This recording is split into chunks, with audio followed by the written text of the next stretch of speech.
So welcome dear students to my channel maths learner. आज की इस वीडियो में डिस्कस करेंगे Sainik school entrance examination 2020 class 9 maths का पेपर।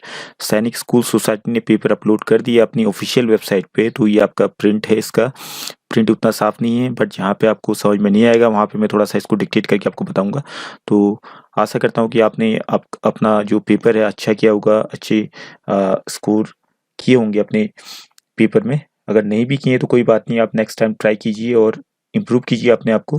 तो और ये सारे जो प्रीवियस ईयर्स जो क्वेश्चंस होते हैं स्पेशली हर किसी बच्चे को देखने चाहिए एग्जाम को देने से पहले, ताकि आपकी जो है एग्जाम में बैठने का जो कॉन्फिडेंस है और दिमाग की क्लैरिटी आपकी रहती है, और किस तरीके से आपने, अब इस वीडियो में आपको ये बताऊंगा कि आपने किस तरीके से आपने अप्रोच रखनी है। ठीक है, तो मोस्ट ऑफ द क्वेश्चंस में यहाँ पे ऑप्शन से बनाऊंगा या कुछ ट्रिक्स वगैरह से बनाऊंगा। ठीक है, but it is not possible for me that every question जो है ट्रिक से बन जाए। सारे के सारे क्वेश्चन ट्रिक से नहीं बनते बेटा। ठीक है, तो बड़े बड़े कॉम्पिटिटिव एग्जाम में भी जो है सारे क्वेश्चंस ट्रिक से नहीं होते हैं, नहीं तो सेकेंडों में पेपर खत्म हो जाता है, बस हो गया कहानी खत्म। ठीक है, तो ऐसा नहीं होता है। जहाँ पे ट्रिक्स लगने होंगे जिस क्वेश्चंस में, जहाँ पॉसिबल होगा वहीं पे हम लगाने की कोशिश करेंगे और सॉल्यूशंस फाइंड करेंगे। हालांकि मैं आपको यहाँ समझाने में हो सकता है थोड़ा टाइम लग जाए कि क्वेश्चन, बट आपने कई चीज़ें मेंटली भी सॉल्व करनी, जो मैं यहाँ पे लिखूंगा वो चीज़ें आपने मेंटली सॉल्व करनी है। ठीक है, मैं बताऊंगा आपको किस तरीके से आपने अप्रोच रखनी है। So without wasting much time let start with the first question. पहला क्वेश्चन देख रहे हैं आप इसमें, the value of -3/2 into 4 plus 9/5 into -10/3 -1/2 into 3/4। तो 2 से कैंसिल हो रहा है, कैंसिल कीजिए यहाँ पे। ये तो डायरेक्टली क्वेश्चन है आपका। तो 5 2 या 10, फटाफट कैलकुलेट करना आपने। 3 3 या 9, और कोई चीज़ मिस नहीं होनी चाहिए, यहाँ पे ध्यान रखें आप। मिस होने पे फिर आपको वापस दोबारा सॉल्व करना पड़ेगा। ठीक है, तो -6/5 आ गया पहला वाला पार्ट, पहला टर्म। प्लस माइनस माइनस 3 2 या 6/1 -3/4 2 या 8। इसका एलसीएम कितना आ गया 40, 8 6 या 40 48, -6 इंटू 40 240, -5 3 या 15। अब तीनों में माइनस है तो माइनस माइनस माइनस तीनों प्लस हो जाएंगे, तो माइनस इन तीनों को ऐड करने पाएगा 303/40। ठीक है, तो आपका D will be the correct answer to this question. अगला क्वेश्चन देखिए आप, the abscissa of a point is the distance from the. तो बेसिक है आपका कोऑर्डिनेट ज्योमेट्री का। कोऑर्डिनेट ज्योमेट्री में ये टर्म्स जो आपकी एब्सिसा और दूसरा टर्म होता है ऑर्डिनेट। ऑर्डिनेट, ठीक है। पॉइंट को जब हम लिखते हैं 2,3 सपोज हमने लिखा, तो 2,3 इज अ पॉइंट। ठीक है, और इसका जो पहला वाला जो आपका 2 है इसको हम बोलते हैं एक्स कोऑर्डिनेट, और जो दूसरा है इसको बोलते हैं वाई कोऑर्डिनेट। तो एक्स कोऑर्डिनेट जो होता है उसको हम नाम देते हैं एब्सिसा, और जो वाई कोऑर्डिनेट है उसका नाम होता है ऑर्डिनेट। तो हमेशा जो एक्स कोऑर्डिनेट होता है वो distance from the Y axis होता है। दैट मींस एब्सिसा जो होगा डिस्टेंस ऑफ द पॉइंट, इस पॉइंट का कौन सा डिस्टेंस होगा वाई एक्सिस से। तो ये आप दिमाग में रख लीजिए। अगर इसकी जगह पे क्वेश्चन बदल के आ जाता है ऑर्डिनेट, तो आपका आंसर क्या होता है X axis. Okay, next question आपका एक्सपोनेंट के रूल के अकॉर्डिंग आ रखा है। What is the value of M की वैल्यू निकालनी थी। 2/9 टू द होल पावर 3 है, 2/9 टू द होल पावर -6 है, 2/9 to the whole power 2m-1 है। ठीक है, तो यहाँ पे एक्सपोनेंट का रूल क्या कहता है, अगर मल्टीप्लिकेशन का साइन है बीच में और बेस सेम है तो पावर साइड हो जाते हैं, तो ऐड कर लीजिए। तो लेफ्ट हैंड साइड में आपका क्या हो जाएगा 2/9, आपका दोनों का बेस है। पावर को ऐड कर लीजिए 3 और -6, -3 हो गया आपका ऐड करने पे, 3 -6 -3 हो जाएगा, equal to 2/9 to the power 2m-1। ये आपने लिखने की जरूरत नहीं, ये आपका दिमाग में ही आ जाएगा आपका। ठीक है, आपने लिखना है इस वाले को था यहाँ से। तो अब कंपेयरिंग बोथ साइड्स, आपका 2/9 तो दोनों के बेस में है, इक्वेशन बना है। अब इक्वेशन का मतलब इक्वल टू का साइन है, दोनों इक्वल कब होंगे, बेस तो दोनों के इक्वल है। अगर बेस इक्वल है तो पावर भी इक्वल होनी चाहिए। तो 2m-1 किसके बराबर होगा -3 के। तो यहाँ से आप लिखना स्टार्ट करते हैं, ये सारी चीजें आपके दिमाग में कैलकुलेट हो जाती। तो m की वैल्यू कितनी आ जाएगी यहाँ से, ये भी आपका दिमाग में कैलकुलेट हो जाता है। -1 को उस तरफ भेजेंगे तो +1 बन जाएगा, -3 +1 -2, और 2 अपॉन में जाएगा आपका m के साथ जो है, तो -1 आपका कैंसिल होकर आंसर आ जाता है। तो C will be the correct answer to this question. Question number 4. If a number when divided by 4 leaves remainder 2 or 3, then which one is the correct statement? तो अकॉर्डिंग टू आंसर सीट ए इसका answer given है, but I am not satisfied with the answer. क्यों, अब इसका जवाब यहाँ पे देखते हैं। सपोज अगर ये परफेक्ट स्क्वायर नंबर नहीं है, तो नंबर्स क्या होते हैं परफेक्ट स्क्वायर नंबर, जो परफेक्ट स्क्वायर नंबर नहीं होते हैं वो है 2 3 5 6 7 8 9, तो परफेक्ट स्क्वायर हो गया 10 सो ऑन। अब देखिए 2 को अगर मैं 4 से डिवाइड करूं, ये नॉन परफेक्ट नंबर, ये सारे नंबर्स जो मैंने लिखे हैं यहाँ पे नॉन परफेक्ट स्क्वायर नंबर्स हैं, मींस जो परफेक्ट स्क्वायर नहीं। ओके, तो 2 को 4 से डिवाइड करेंगे तो रिमाइंडर 2 आता है, ठीक है। 3 को 4 से डिवाइड करेंगे, रिमाइंडर 3 आता है। 5 को 4 से डिवाइड कीजिए, रिमाइंडर 1 आ रहा है। और 6 को डिवाइड कीजिए, ठीक है, 2 ही रिमाइंडर आ रहा है। 7 को डिवाइड कीजिए, 3 रिमाइंडर आ रहा है। 8 को डिवाइड कीजिए, रिमाइंडर 4 से डिवाइड करने पे रिमाइंडर 0 आ रहा है। तो क्यों नहीं, अब 5 के साथ ऐसा क्यों नहीं हो रहा है कि रिमाइंडर 2 या 3 में से कोई एक आ रहा हो। 8 के साथ भी ऐसा नहीं हो रहा है। ऐसे बहुत सारे नंबर आगे को भी आएंगे जिनके साथ ऐसा नहीं होगा कि जहां पे रिमाइंडर 2 और 3 आए, ठीक है। तो ये सारे के सारे नॉन परफेक्ट स्क्वायर नंबर्स के साथ लागू होना चाहिए था, तब जाके स्टेटमेंट, पहला वाला स्टेटमेंट आपका करेक्ट माना जाता। अगर चलो मोस्ट ऑफ द, अगर हम ये मान के चलते कि मोस्ट ऑफ द नंबर्स के साथ ये सही हो रहा है, तो ऐसा क्यों नहीं कि फिर सी वाले में भी तो कुछ ऐसा ही हो रहा है। सी वाले में अगर प्राइम नंबर्स की बात करें तो 2, 3, 5, 7, अगला आपका प्राइम नंबर आ गया 11, फिर 13। चलो इनको डिवाइड कीजिए, 2 को डिवाइड करिए, रिमाइंडर 2 आ रहा है। 3 को रिमाइंडर 3 आ रहा है। 5 को डिवाइड कीजिए, रिमाइंडर 2 आ रहा है। 7 को डिवाइड कीजिए, 4 से रिमाइंडर 3 आ रहा है। 8 को डिवाइड कीजिए, रिमाइंडर 3 आ रहा है, ठीक है।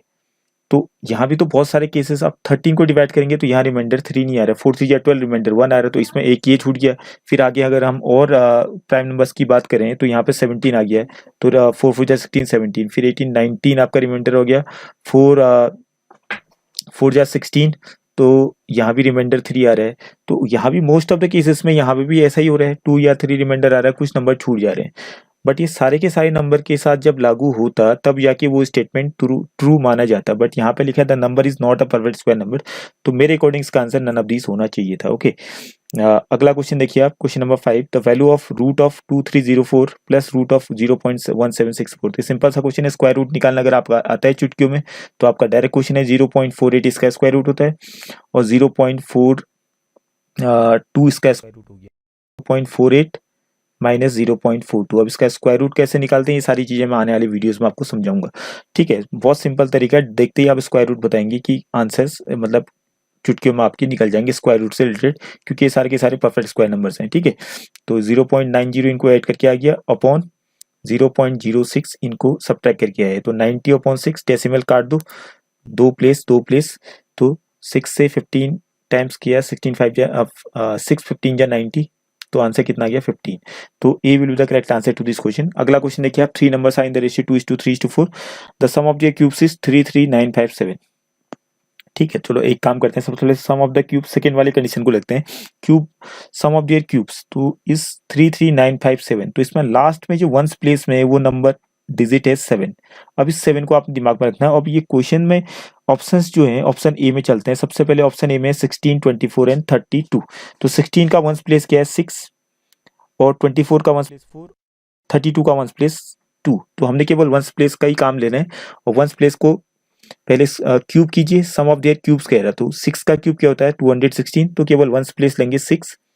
4 का क्यूब क्या होता है 64, केवल वंस प्लेस 4, और 2 का क्यूब 8 हो गया। अब इन तीनों को ऐड करके क्या वंस प्लेस में 7 आ रहा है या नहीं आ रहा है चेक कीजिए। 6 + 4 10, 10 + 8 18, तो यहाँ पे वंस प्लेस में 8 आ रहा है जो कि 7 के बराबर नहीं है, तो ये आंसर होगा नहीं।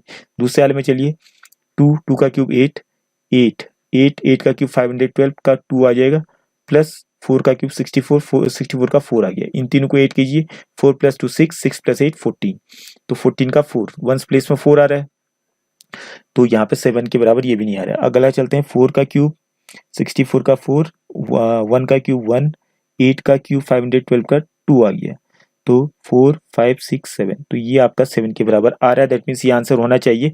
अब एक बार और लास्ट वाले को चेक कर लेते हैं हम।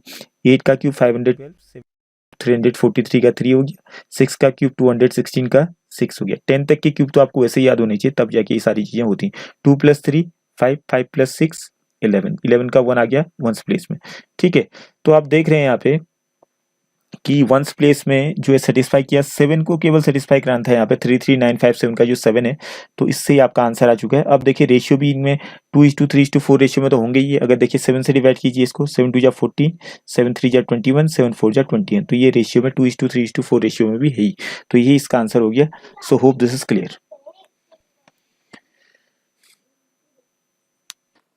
Next question, find the least square number divisible by each of 8 9 and 10। तो 8, 9 और 10 यहाँ पे गिवन है और स्क्वायर नंबर हमने छोटे से छोटा स्क्वायर नंबर फाइंड करना है जो इन तीनों से डिविजिबल होगा। अब इन तीनों से कौन डिविजिबल होगा? जो इनका एलसीएम या एलसीएम का मल्टीपल होगा, एलसीएम की टेबल में आता हो।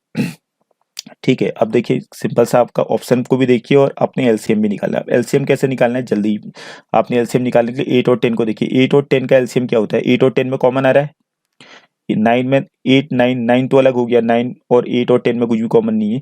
ठीक है, बट 8 और 10 आपस में कॉमन है, तो 8 और 10 का एलसीएम क्या होगा? ठीक है, 8 और 10 का एलसीएम हो गया आपका 40। अब बचा कौन? 9। अब 9 और 40 में कुछ भी कॉमन नहीं है, तो दोनों को प्राइम नंबर्स है, तो को प्राइम नंबर्स का एलसीएम इनको प्रोडक्ट करिए, इनको मल्टीप्लाई कर दीजिए, तो आपका आ गया 360। 40 इंटू 9 360, तो इन तीनों का एलसीएम आपका आ गया 360, 8 9 और 10 का। अब ऑप्शन में चलिए, 360 तो आंसर पहला ऑप्शन तो हो ही नहीं सकता क्योंकि आपका 360 तो डिविजिबल है 8 9 10 से, बट परफेक्ट स्क्वायर नंबर नहीं है, किसी का स्क्वायर होता नहीं है ये।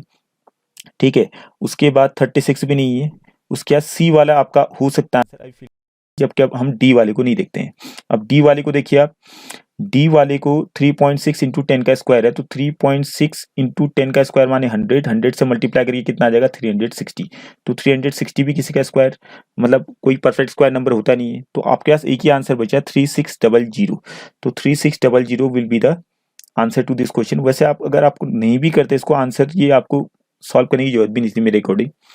ठीक है, इतना सब कुछ करने की जरूरत ही नहीं थी, अगर ऑप्शन ही ने ऐसे दे रखे कि सिंपली बन जा रहा है आपका ये। कोई भी आपका परफेक्ट स्क्वायर नंबर तो है नहीं, 360 आपका परफेक्ट स्क्वायर नंबर नहीं है, 36 आपका परफेक्ट स्क्वायर नंबर नहीं है, और डी वाला जो आपका 3.6 इंटू 10 का स्क्वायर, ये 360 आ रही परफेक्ट स्क्वायर नंबर, तो एक ही परफेक्ट स्क्वायर नंबर यहाँ पे दिख रहा था, तो सी इसका आंसर होता। Okay, hope this is clear, क्योंकि 360 10 जा कितना होता है? 3600।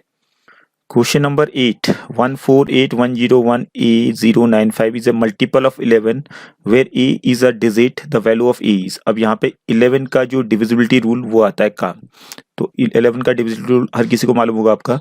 अल्टरनेट प्लेस में जो डिजिट्स हैं, सबसे पहले 5 से शुरू करें, 5 के बाद एक छोड़िए, 5 + 0 5 + 0 5 5 + 1 6 6 + 1 7 7 + 4 11 11 ये आ गया।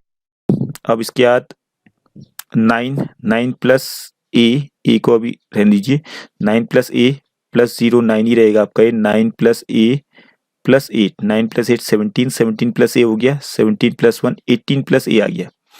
ठीक है, 18 + a और -11 इक्वल टू करके 11 आना चाहिए, 0 आना चाहिए। ठीक है, या तो 0 आना चाहिए या 11 का कोई मल्टीपल आना चाहिए। तो अब मुझे ये बताइए, आप ऑप्शन में चलते हैं सीधे सीधे, पहले ए की जगह पे 0 रखो। अगर ए की जगह पे मैं 0 रखूंगा तो 18 + 0 18 आए, 18 - 11 7, जो कि 11 का कोई भी मल्टीपल नहीं है। ठीक है, अब अगर हम 4 रखते हैं, देखिए 18 प्लस ए की जगह पे 4 रखा तो 18 + 4 22 हो गया। 22 - 11 कितना हो रहा है आपका?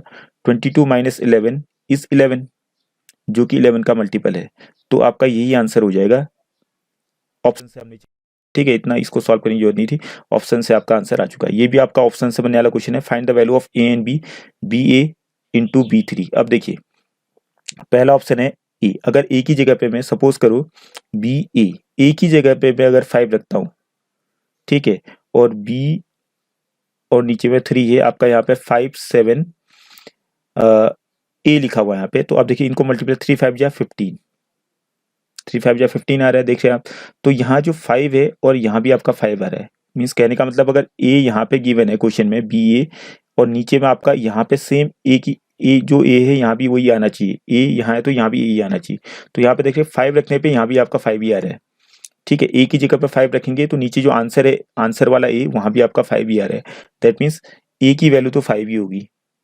ठीक है, और सी वाला ऑप्शन देखिए ए की जगह 2 दे रखा है, अगर मैं 2 रखता हूँ तो 3 2 या 6 हो जाता है, और यहाँ पे फिर अलग अलग हो जाते हैं, वो सेम नहीं आते हैं, तो ए की वैल्यू तो निकल गई हमारी 5। ठीक है, अब हमें चाहिए किसकी वैल्यू? अब ए की वैल्यू हमने निकाल दी, कितनी? ए की वैल्यू हमने निकाल दी 5, और नीचे में आपका 3 है, और बी की वैल्यू हमने फाइंड करनी है। अब बी के लिए क्या ऑप्शन है? या तो 2 ऑप्शन है या 5 ऑप्शन है, और सारे ऑप्शन आप देख सकते हैं बी की जगह पे या तो 2 या 5 ही दे रखा है, इसके अलावा कुछ है नहीं। तो चलो पहले हम 2 रख के देखते हैं। ठीक है, 2 रखेंगे यहाँ पे तो बी की जगह पे 2 रखेंगे, तो यहाँ भी बी की जगह पे 2 रखना पड़ेगा, तो इनको मल्टीप्लाई कर दीजिए आप। मल्टीप्लाई करने के लिए आप इसका ट्रिक्स का यूज़ कर सकते हैं यहाँ पे। 5 3 जा 15, कैरी 1, 3 जा 6 7, 5 2 जा 10, 17 हो गया, कैरी 1, 2 2 जा 4 5, 575 आ रहा है। दैट मीन्स ये सेटिस्फाई हो रहा है। आप देखिए 57 आ रहा है, नहीं आ रहा है यहाँ पे, देखिए आप 57 ई सेटिस्फाई कर रहा है क्वेश्चन के अकॉर्डिंग। यहाँ पे जो 57 है आप देख रहे होंगे यहाँ पे 57 यहाँ भी है आपका, क्वेश्चन में जो 57 था ये मैच कर रहा है। 57 उसके बाद ए की जगह पे 5, ये आपका 5, ठीक है। तो आपका से बन गया क्वेश्चन ये आपका। तो थोड़ा सा दिमाग लगाएंगे तो आपको क्लियरली यहाँ पे समझ में आ जाएगा। तो ए इक्वल टू 5 और बी इक्वल टू कितने हैं 2, तो A will be the correct answer to this question. Okay, अब अगला क्वेश्चन देखिए आपका, find the value of Z for which the number 471 Z8 is divisible by 9। तो डिविजिबल बाय 9 है, तो 9 के लिए सारे के सारे नंबर्स को डिविजिबिलिटी रूल फिर से आ गया।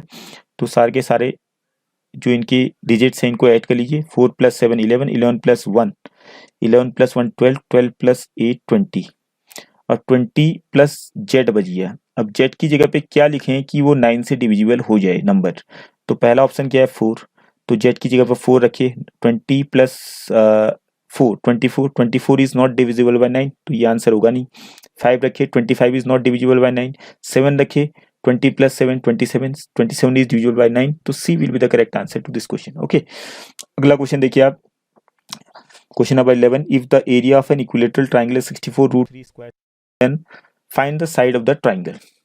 तो area of triangle, equilateral triangle का फॉर्मूला अगर आपको मालूम है तो आपको सीधे ही डायरेक्टली क्वेश्चन बन चुका है। √3/4 ए स्क्वायर, ये फॉर्मूला होता है इक्विलेटरल ट्राइंगल का एरिया फाइंड करने के लिए। इक्वल टू 64√3 हो गया, ठीक है, ये गिवन है क्वेश्चन में। √3 से √3 कैंसिल हो गया, 4 को उस तरफ भेज दीजिए। ए स्क्वायर इक्वल टू 64 इंटू 4 करो या दोनों को मल्टीप्लाई करके आपका कितना आ रहा है, 4 4 जा 16, 4 6 जा 24, 25, 256 आ गया, ठीक है। अब 256 आ गया आपका, तो ए कितना होगा आपका 16 का स्क्वायर होता है, या आप मल्टीप्लाई नहीं करते तो वैसे भी आ जाता। आप देखिए ए स्क्वायर इक्वल टू कितना आता है आपका 64 इंटू 4, तो मल्टीप्लाई नहीं भी करते, टाइम वेस्ट होता है मल्टीप्लाई करने में, तो मल्टीप्लाई नहीं भी करते तो वैसे भी आ जाता, ठीक है। तो कितना आता है आप देखिए आपका 64 का स्क्वायर रूट 8 हो जाता है और 4 का स्क्वायर रूट 2 हो जाता है, तो a इक्वल टू 8 इंटू 2 आ जाता है, दैट मीन 16, तब भी ये आंसर आ जाता है। तो ये सारी चीज़ें आपने दिमाग में रखनी है क्वेश्चन को सॉल्व करने टाइम में, ठीक है। तो C will be the correct answer to this question. Next question, the value of 4m² - a² + 2ab - b²। Simple सा बना हुआ है आपका ये। 4m² की जगह पर हम लिख सकते हैं 2m का होल स्क्वायर, माइनस कॉमन लेंगे इन तीनों में से माइनस कॉमन लीजिए, तो फॉर्मूला किसका, a - b का होल स्क्वायर का फॉर्मूला आपका बन गया है। अपॉन में क्या था 2m + a - b। अब इस वाले ऊपर वाले न्यूमरेटर को यहाँ पे फिर से आइडेंटिटी आपकी बन रही a² - b² की, तो a + b a - b लगा दीजिए। तो a + b करेंगे तो a + b ये हो गया आपका, और दूसरा ब्रैकेट मार क्या आ जाएगा a - b करेंगे तो साइन चेंज हो जाएगा -a + b। अपॉन में क्या है आपका 2m + a - b, तो 2m + a - b कैंसिल हो गया, एक ब्रैकेट तो कैंसिल हो गया, बचा क्या आपके पास 2m - a + b, 2m - a + b, तो a will be the correct answer to this question. अगला क्वेश्चन देखिए आपका, question number 13, the ratio between the speeds of two trains A and B is 3/5 if B runs 300 kilometre in 4 hours. तो B की speed हम निकाल सकते हैं, 300 kilometre 4 घंटे में ट्रेवल कर रहा है, तो B की स्पीड क्या होगी 300/4, ठीक है। तो speed equal distance upon time होगी, डिस्टेंस 300 है, टाइम 4 है, तो 300/4 कितना हो गया 4 7 जा 28, 4 5 जा 20, तो बी की स्पीड हो गया 75 किलोमीटर पर आवर। ओके, अब हमें ए और बी का जो स्पीड का रेशियो गिवन है, ए की स्पीड 3/5, बी की स्पीड का जो रेशियो है 3/5 गिवन है।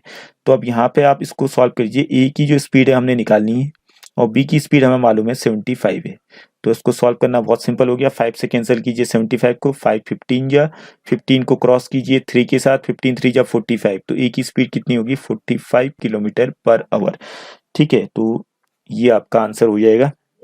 अगला क्वेश्चन देखिए, 2 years ago Dilip was 3 times as old as his son and 2 years hence twice his age will be equal to 5 times his son's age. The present age of son and Dilip are. ठीक है, दोनों की as हमने निकाल, तो answer option से बनने वाला क्वेश्चन है ये भी। 2 साल पहले Dilip was 3 times as old as his son, तो 2 साल पहले की बात कर रहेगी। तो प्रेजेंट एज यहाँ पे गिवन है, आंसर में जो आपको दे रखे हैं दोनों की प्रेजेंट एज है, एक सन की प्रेजेंट एज हो गई और दिलीप की प्रेजेंट एज हो गया। तो अब कह रहे हैं 2 साल पहले, अब 2 साल पहले की बात करें तो ये आपका 2 साल पहले 12 ईयर्स का होगा और ये 2 साल पहले 36 ईयर्स का होगा। अब क्वेश्चन का पहला स्टेटमेंट क्या कह रहा है, 2 years ago Dilip was 3 times as old as his son, तो बिल्कुल सेटिस्फाई हो रहा है। 2 साल पहले दिलीप की एज 36 ईयर्स थी और 2 साल पहले सन की एज 12 ईयर्स थी। ठीक है, और दिलीप जो है अपने सन का 3 गुना है, अपने लड़के का 3 गुना है या नहीं है, 12 3 या 36 होता है। तो पहली कंडीशन तो सेटिस्फाई हो रही है। उसके बाद अगली कंडीशन क्या कह रहे हैं, एंड 2 years हेंस, 2 साल बाद दिलीप की एज क्या हो जाएगी, तब 40 ईयर्स का हो जाएगा और सन की एज हो जाएगी 16 ईयर्स। 14 है तो 16 ईयर्स हो गया। ठीक है, तो 2 years hence twice his age, means twice his age माने दिलीप की एज 40 थी तो 40 का ट्वाइस क्या हो गया 80, तो यहाँ पे 40 की जगह पे 80 लिख देते हैं। Twice his age will be 5 times his son age, क्या अपने सन के 5 गुना हो रहा है वो देखिए, इसके अकॉर्डिंग 16 5 या 80 बिल्कुल सेटिस्फाई कर रहा है। तो सेटिस्फाई कर रहा है तो इस तरीके से आपने दिमाग लगाना, तो पहला ही आपका आंसर हो चुका है। ठीक है, तो आप समझ रहे होंगे क्वेश्चंस को, स्टेटमेंट अच्छे से पढ़िए। और 2 years हेंस 2 साल बाद की बात कर रहा है, अगर सन की एज 14 है तो 2 साल बाद 16 ईयर्स का हो जाएगा और दिलीप जो है 40 ईयर्स का हो जाएगा। बट यहाँ पे 2 साल बाद ट्वाइस ही एज कह रहे हैं, तो ट्वाइस ऑफ दिलीप एज कितना हो जाएगा, 2 साल बाद 40 का ट्वाइस हो गया 80, तो दिलीप जो है 5 टाइम्स हो जाएगा अपने सन का। तो हो रहा है, यहाँ पे चेक कीजिए हो रहा है या नहीं हो रहा है, तो 16 5 या 80 हो रहा है, 5 गुना है ये, तो A will be the correct answer to this question. Okay, अगला क्वेश्चन है 15, the probability of getting 7 in a single throw of dice, तो डाइस में 7 होता ही नहीं है। ठीक है, 1 से लेके 6 तक के नंबर ही होते हैं, तो 7 कभी आएगा नहीं, it is an impossible event. तो इम्पॉसिबल इवेंट होने की प्रोबेबिलिटी हमेशा क्या होती है, इक्वल टू 0, तो A will be the correct answer to this question. Next question, ए's income is 60% more than B, by what percent B's income less than A. चलो मान लेते हैं बी की जो इनकम है वो 100 रुपीज है। ठीक है, तो ए की इनकम बी की इनकम से 60% ज्यादा है, तो अगर बी की इनकम 100 है तो प्लस 60 कर दो इसमें, ए की इनकम हो गया 160। अब हमसे पूछा गया by what percent B's income is less than A, तो बी की इनकम कितनी कम है, 160 में से कितना कम है 160। ठीक है, किससे, by what percent B's income is less than A, तो ए की इनकम हमने यहाँ पे लिखनी है, लेस देन ए कह रहा है, तो ए की इनकम थी 160 इंटू 100%, तो यहाँ से आपका आंसर आ जाएगा 0 0। और यहाँ आप और कैंसिल करेंगे तो 2 8 जा 16, 2 5 जा 10, और कैंसिल कीजिए 4 2 जा 8, ठीक है, और 4 15 जा 60, तो 15 5 जा 75/2 आ गया आपका, कैंसिल करेंगे तो कितना आएगा 37.5, तो D will be the correct answer to this question. Next question, question number 17, by joining -3, 2 -3, -3, 4 which of the following is obtained. So सबसे पहले आपने समझ जो तीनों पॉइंट यहाँ पे गिने, इनके एक्स कोऑर्डिनेट सेम है, -3 पहले वाले का जो एक्स कोऑर्डिनेट है -3 है, दूसरे वाले का एक्स कोऑर्डिनेट भी -3 है, तीसरे वाले का एक्स कोऑर्डिनेट भी -3 है। दैट मीन्स ये जो अगर इनके एक्स कोऑर्डिनेट इक्वल हैं तो ये जो लाइन बनेगी वो ये लाइन बनेगी। पहली बात तो एक लाइन बनेगी क्योंकि इनके एक्स कोऑर्डिनेट तीनों के तीनों इक्वल हैं, एक लाइन बनेगी। और कैसी लाइन बनेगी, एक्स कोऑर्डिनेट इक्वल है तो वाई एक्सिस के पैरेलल बनेगी ये लाइन। ठीक है, अगर इनके तीनों के अगर y कोऑर्डिनेट इक्वल होते हैं तो x एक्सिस के पैरेलल एक लाइन बनती। Hope this is clear. तो कुछ लाइन कुछ ऐसी बनेगी आपको, ऐसे -3 सपोज यहाँ पे 1 2 3 -3 यहाँ पे, और 1 2 3 4 1 2 3 4 इस टाइप से हमने बना दिया। तो -3, 2 कहाँ पे होगा, देखिए -3, 2, इतना समझने की जरूरत नहीं, ये पॉइंट हो गया -3, -3, तो ये आपका यहाँ पे आ जाता है -3, -3। ठीक है, उसके बाद -3, 4, -3, 4 कुछ यहाँ पे आ जाता है आपका। तो अब इनका भी एक लाइन बनेगी ऐसी है। अब जो लाइन बनेगी वो किसके पैरेलल होगी, वाई एक्सिस की, आप देख रहे हैं यहाँ पे। ठीक है, एक्स कोऑर्डिनेट्स तीनों के इक्वल हैं तो ये लाइन जो बनेगी अगर -3 की जगह पर और कुछ भी है नंबर, अगर तीनों सेम है एक्स कोऑर्डिनेट, तो हमेशा जो लाइन बनेगी वो वाई एक्सिस के पैरेलल बनेगी। अगर एक्स कोऑर्डिनेट सेम है, वाई कोऑर्डिनेट सेम है, तो मैंने पहले ही बता दिया कि एक्स एक्सिस के पैरेलल बनेगा। ओके, तो अगला क्वेश्चन आपका, the number of times the particular observation occurs in a, कितने बार, तो बारंबारता जिसे कहते हैं हम, बारंबारता, तो ये फ्रीक्वेंसी हो गई आपकी। A will be correct answer to this question. By selling 33 meter of cloth, a draper loses an amount equal to selling price of 3 meter of cloth. Find his gain or loss percent. ठीक है, तो मान लेते हैं 1 metre, मान लेते हैं 1 metre cloth का जो आपका सेलिंग प्राइस है वो 100 रुपीज है। ठीक है, और तो 33 मीटर का जो सेलिंग प्राइस होगा वो कितना हो जाएगा, 3300 रुपीज। अब यहाँ पे क्वेश्चन कह रहा है कि उसको लॉस हो रहा है, 33 मीटर क्लोथ को बेचने पर उसको लॉस कितना हो रहा है, जितना वो अगर 3 मीटर क्लोथ को बेचा जिस प्राइस पे बेचता, तो 3 मीटर क्लोथ को कितने रुपए में बेचता होगा, 1 मीटर क्लोथ को 100 रुपए में बेच रहे हैं, तो 3 मीटर क्लोथ को 300 रुपए के बेचेगा, तो उसको लॉस हो रहा है कितना रुपीस का, उसको लॉस हो रहा है 3 मीटर माने 300 रुपीज का लॉस हो रहा है। तो लॉस इक्वल टू, आपको मालूम ही है फॉर्मूला क्या होता है, loss equal to CP minus SP. ठीक है, लॉस कितना है 300 और सीपी कितने हैं मालूम नहीं है, एसपी था 33 मीटर क्लोथ का, तो इसको इस तरह भेजिए लेफ्ट हैंड साइड में, तो सीपी आ जाएगा आपका 3600। एसपी कितना था, एसपी था आपका 3300, selling price of 33 metre cloth 3300 selling price था, और कॉस्ट प्राइस आ गया 3600। तो इसको लॉस हो रहा है या गेन हो रहा है, जाहिर सी बात है इसको लॉस हो रहा है, तो लॉस परसेंट इक्वल टू क्या हो जाएगा, लॉस कितने का लॉस हुआ, इसको कितने में खरीदा था 3600 में, और कितने में बेचा 3300 में, तो 300 रुपये का लॉस हो गया अपॉन सीपी। तो सीपी कितने हैं 3600 इंटू 100, तो ये आपका आंसर आ जाएगा, यहाँ से 0 0 2 0 कैंसिल। ठीक है, और इसको आप कैंसिल कीजिए, आपका 3 से कैंसिल कीजिए, 3 12 या 36, ये आपका 100 आ गया। ठीक है, 4 से और कैंसिल कीजिए, 4 3 या 12, 4 25 या 25 को 3 से डिवाइड कीजिए, 3 8 या 24 आता है, कोशेंट कितना आया 3 8 या 24, 8 आ गया, और रिमाइंडर कितना आया 1, और किससे डिवाइड किया था 3 से, 8 होल 1/3%, तो इसको लॉस हो गया। ठीक है, तो B will be the correct answer to this question. अगला क्वेश्चन है आपका, 3 cubes of metal whose edges are 6 8 and 10 centimetre respectively are melted to form a single cube। तो तीनों के क्यूब को वॉल्यूम को ऐड करेंगे तो नए जो क्यूब बना तीनों को पिघला करके उसके वॉल्यूम के बराबर आएगा। तो सेंस है कि कोई भी चीज वॉल्यूम जो है 3 क्यूब का जो वॉल्यूम है उसको मिला करके बड़े क्यूब के वॉल्यूम के बराबर आएगा, क्योंकि तीनों को पिघला करके एक बड़ा क्यूब बनाया जा रहा है। तो पहले क्यूब का वॉल्यूम कितना आ गया 6 का क्यूब कितना होता है 216। ये आपको क्यूब याद होनी चाहिए 10 तक की, ताकि आपके सॉल्यूशन जल्दी से हो जाए। 10 तक के क्यूब और 30 तक के स्क्वायर, ये आपको दिमाग में कंठस्थ होने चाहिए। ओके, तो 8 का क्यूब 512, तो इसके नीचे लिख देता हूँ, जोड़ने में आसानी हो जाएगी।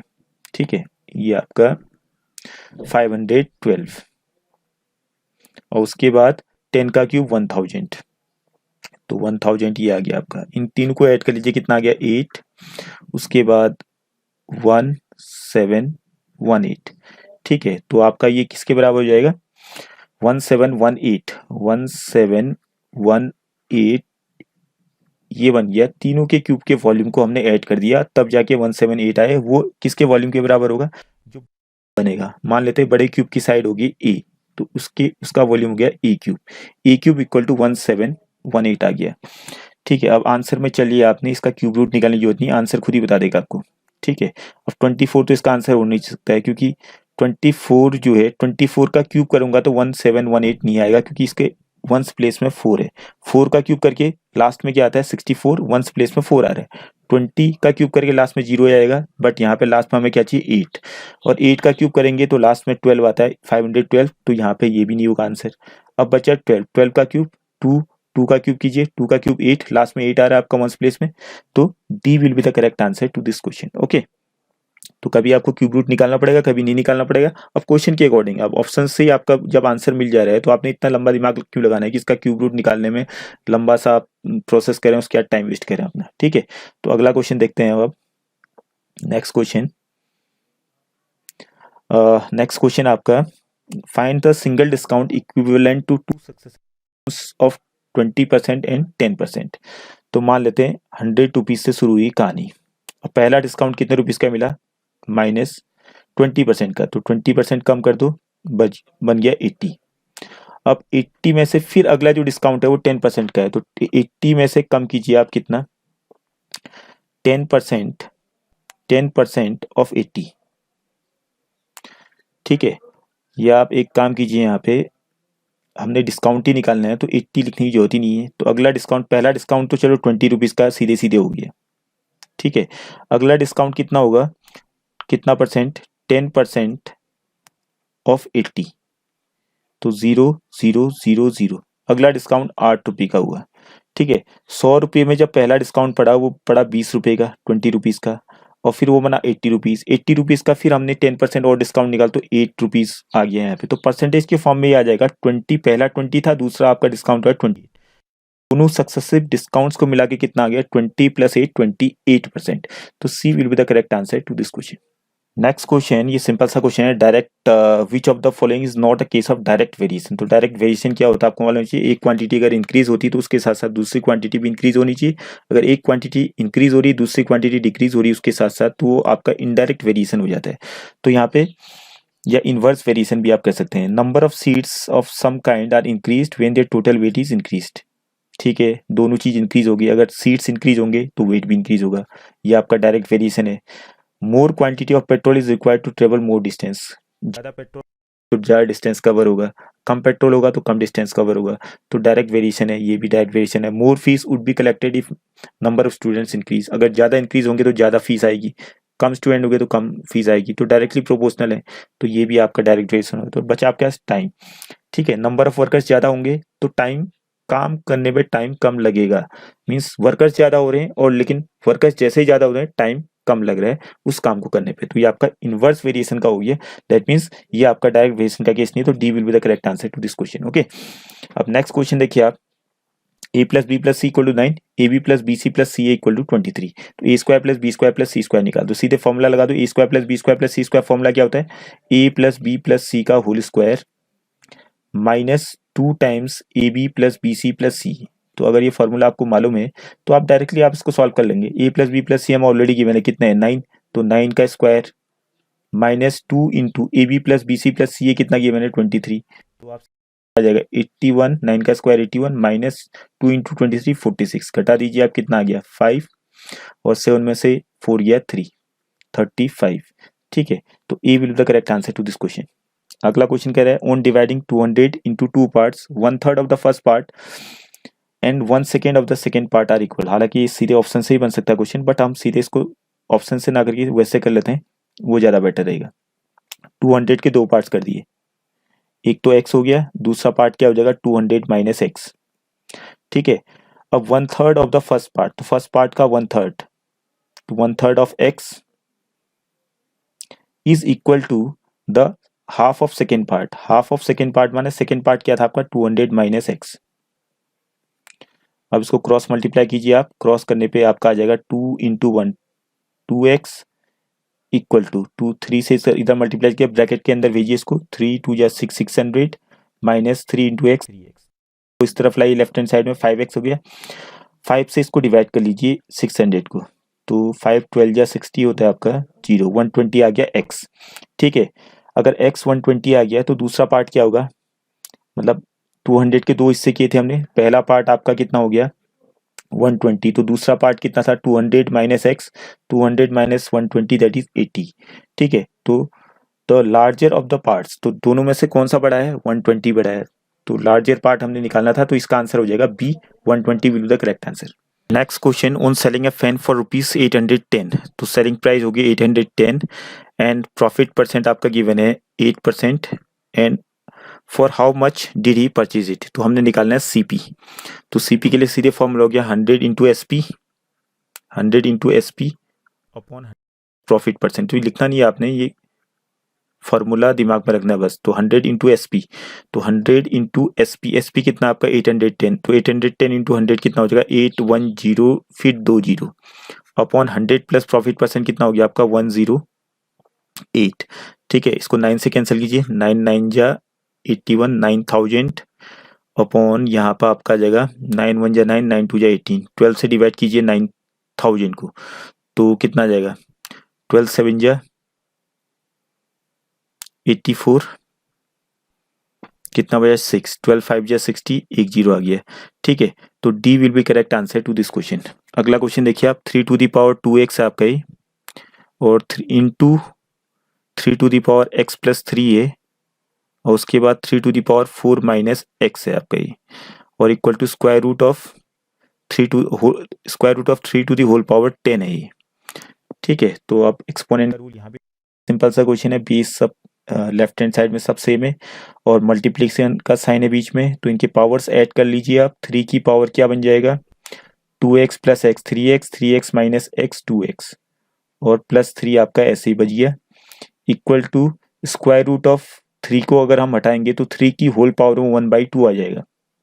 स्क्वायर रूट ऑफ 3 को हटाने पे क्या बन जाता है, 3 की पावर 1/2, ऐसे भी लिख सकते हैं।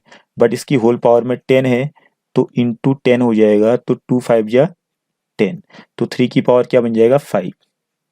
ठीक है, और दोनों तरफ आप इक्वेट कर दीजिए, दोनों के बेस सेम है तो पावर्स भी इक्वल हो जाएंगे।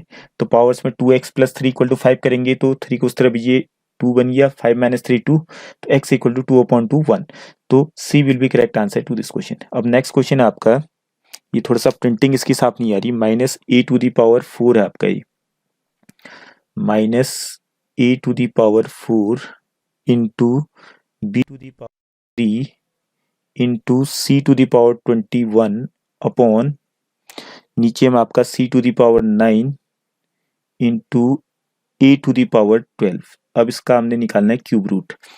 तो पहले तो आप एक्सपोनेंट्स का रूल यहाँ भी लगा दीजिए। आप डिवीजन में जो आपको मालूम है बेस सेम होते हैं तो पावर सब्ट्रैक्ट हो जाते हैं, तो ए की पावर नीचे में घटाएंगे क्योंकि बड़ी पावर 12 नीचे में है, तो ए को हटा दीजिए। बी की पावर, बी अकेला ही है तो बी की पावर 3 ऐसे ही रहने दीजिए आप, और माइनस बी ऐसे ही आएगा आपका।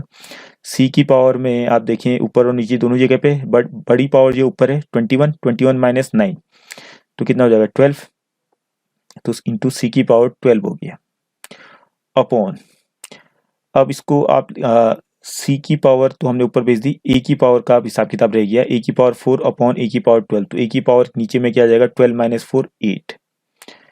ठीक है, अब इनको क्यूब के फॉर्म में लिख दीजिए आप, तो हम क्यूब के फॉर्म में क्या लिख सकते हैं, B power 4 upon a to the power 2 का होल क्यूब। ठीक है, देखिए अब b की पावर 3, c की पावर 4 3 जा 12, और a का स्क्वायर है तो 2 3 जा 6।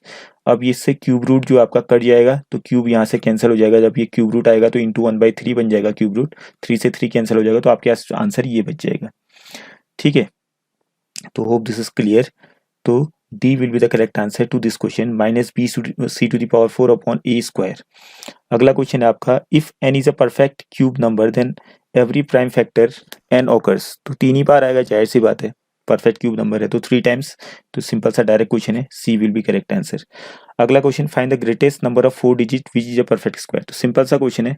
अब ग्रेटेस्ट नंबर ऑफ 4 डिजिट अगर हमने परफेक्ट स्क्वायर नंबर देखना है तो सबसे पहले तो हमें देखते हैं कि 5 डिजिट का जो पहला परफेक्ट स्क्वायर नंबर क्या होता है। 5 डिजिट का होता है आपको 1 2 3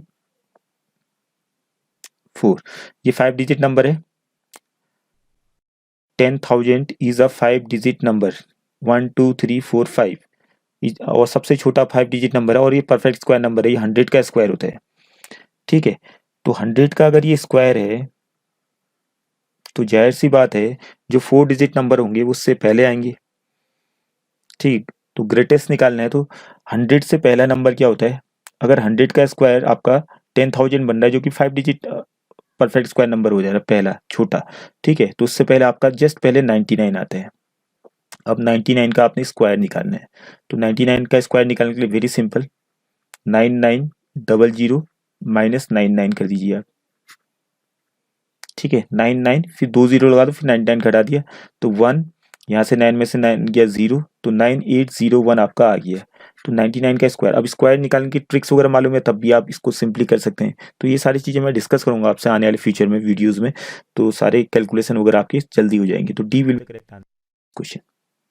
next question, if the ratio of the ages of x and y 8 years ago is 7:6, then which of the following can be the sum of their ages 8 years from now? Means x और y की 8 साल पहले जो as थी उनका ratio है 7:6। अब 8 साल बाद जो है प्रेजेंट से उनकी एज का सम क्या हो सकता है? अब एज तो हम निकाल नहीं सकते यहाँ पे, ठीक है, बट केवल अनुमान लगाएंगे। अब अनुमान से हमारा ये क्वेश्चन बनेगा। मतलब अगर 8 साल पहले से कहानी शुरू हो रही है और 8 साल बाद की बात हो रही है कि उनका जो एजेस का सम 8 साल बाद क्या होगा, दैट मीन्स टोटल 16 साल का गैप हो चुका है। अगर हम 7 की बात करें तो ये 8 साल पहले की बात हो रही है। अब 8 साल बाद प्रेजेंट से चलेंगे तो यहाँ से लेके जो 8 साल बाद 16 साल आगे है, ठीक है।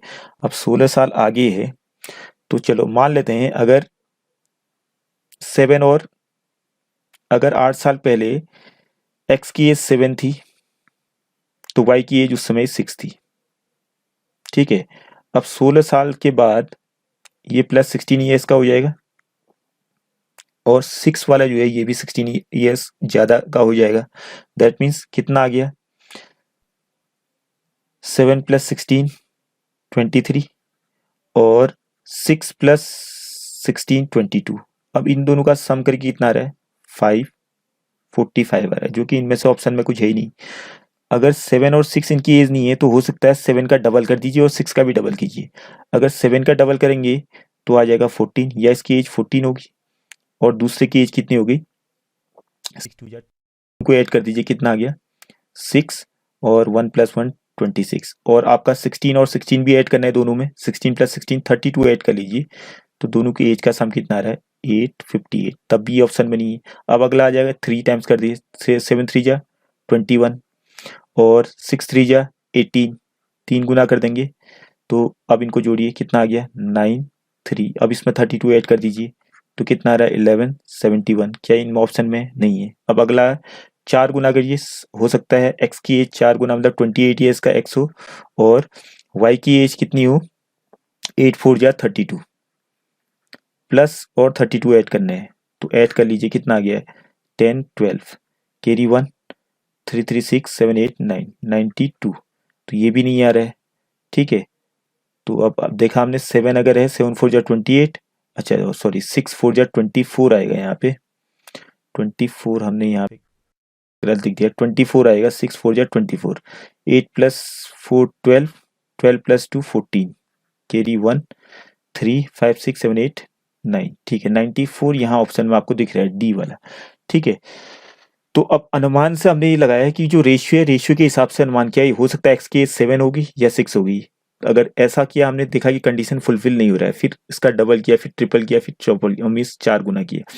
तो 4 गुना किया तो हमारा कंडीशन फुलफिल हो गया। एक्स की एज 28 ईयर्स है तो उस समय वाई की एज हो गई 6 4 जा 24 ईयर्स और 16 साल बाद की बात हो रही है तो 16 साल दोनों में एज ऐड होंगे तो 16 + 16 32 ऐड हो गया, तो टोटल एज इनका सम जो बन गया 8 प्रेजेंट से 8 साल बाद 94 ईयर्स। तो D is the correct answer for this question, okay. अब अगला क्वेश्चन है आपका, the age of a boy is 1/5 of the age of his mother. तो जो आपका सन है, सन की जो एज है वो 1/5 ऑफ द मदर है, तो मदर की एज का 5th पार्ट है, ये हो गया क्वेश्चन के according. And the sum of the ages of son and mother is equal to age of father. तो सन और मदर की जो एज है उनका सम मिला के फादर की एज के बराबर आ रहा है। तो सन की एज कितनी थी m/5 plus m equal to father, तो इसमें एलसीएम लीजिए 5m + m 6m/5 आपका आ गया फादर की एज। इक्वेशन, ये आपका एक इक्वेशन बन गया, ठीक है। After 15 years the sum of the ages of son and mother will be, तो son of the after 15 years the sum of the ages of son and mother, son and mother की as तो हमने already add कर रखी है, वो थी 6m + 6m/5, but ये कितने साल बाद की बात कर रहा है 15 years के बाद, तो 15 साल के बाद दोनों की एज 15 बढ़ जाएगी, मतलब +30 कर लेते हैं यहाँ पे।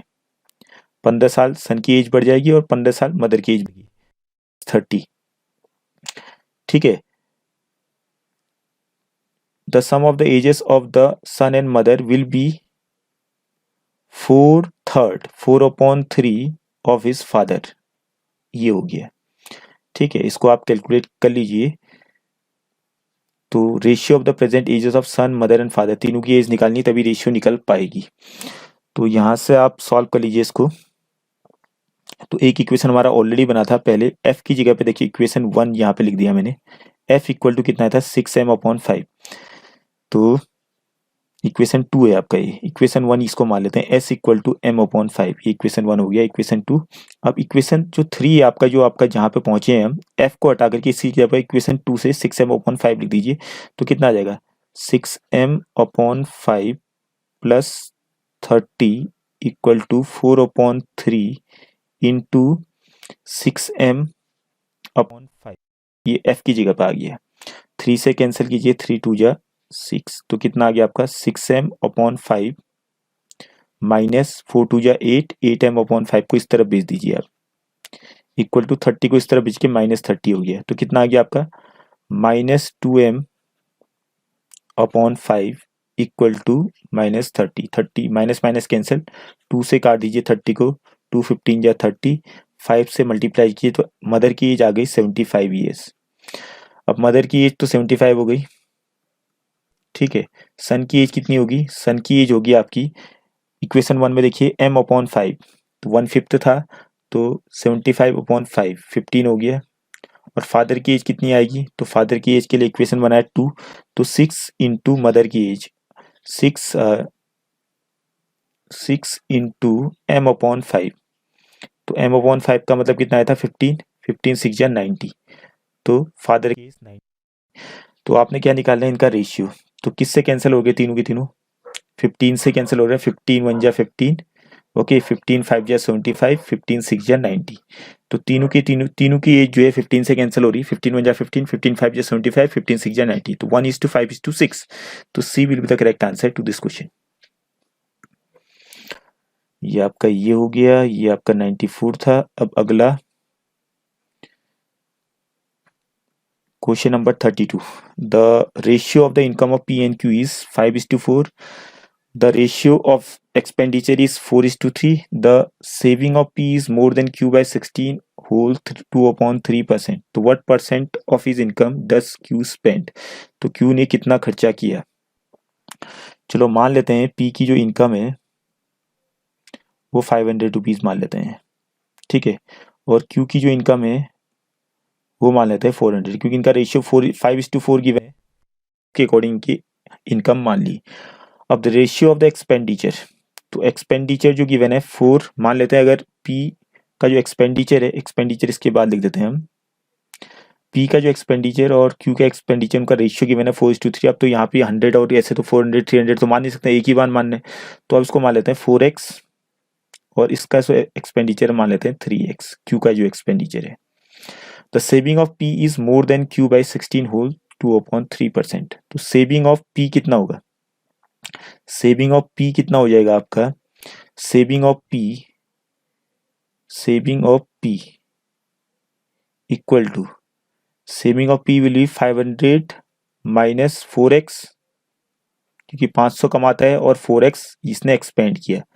और सेविंग ऑफ Q कितनी हो जाएगी, saving of Q will be 400 minus 3x, 400 minus 3x, ठीक है। क्वेश्चन का जो कंडीशन कह रहा था saving of P is more than Q by, दोनों की जो सेविंग है, ठीक है, जो P is more than Q by 16 whole 2/3%। तो निकाल दो फिर इसमें, Q की जो सेविंग थी वो कितनी थी 400 माइनस 3x प्लस 16 होल 2/3, 16 3 जा 48, 50/300 ऑफ Q माने 400 minus 3x equal to saving of P। तो सेविंग ऑफ कितनी P क्या था 500 minus 4x। Okay, hope this is clear. तो what percent of his income P spend, तो P ने कितना खर्चा किया। हालांकि ये और इजी तरीके से बन सकता था, बट फिलहाल तो इसके लिए कोई इजी तरीका नहीं है, बट ये और मुझे लगता है कि ये एक और आसान तरीके से बन सकता है आपका, बहुत लेंदी हो जा रहा है, but I will try to find out the solution in a more simpler way in future, okay. तो फिलहाल मैं ऐसे ही सॉल्व कर रहा हूँ इसको। 400 माइनस 3x, तो 400 सबको उस तरफ भेज दीजिए।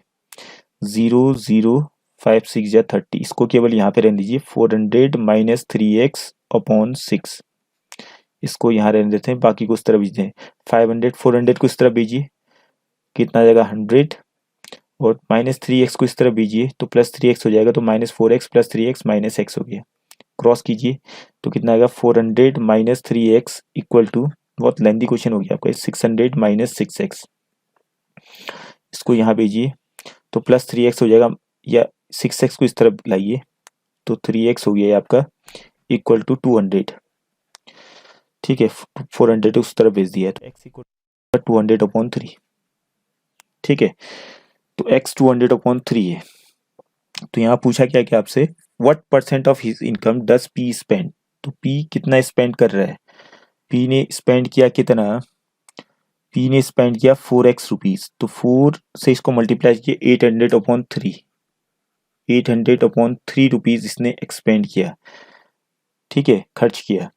तो कितना परसेंट है वो किसका, ये हमने निकालना है। 800/3 अपने इनकम का कितना परसेंट है, तो अपॉन इनकम कितना था इसका 500 इंटू 100%। तो इस प्रकार से सॉल्व कर लीजिए आप इसको। 0 से 0, 0 से 0, 2 0 कैंसिल हो गया।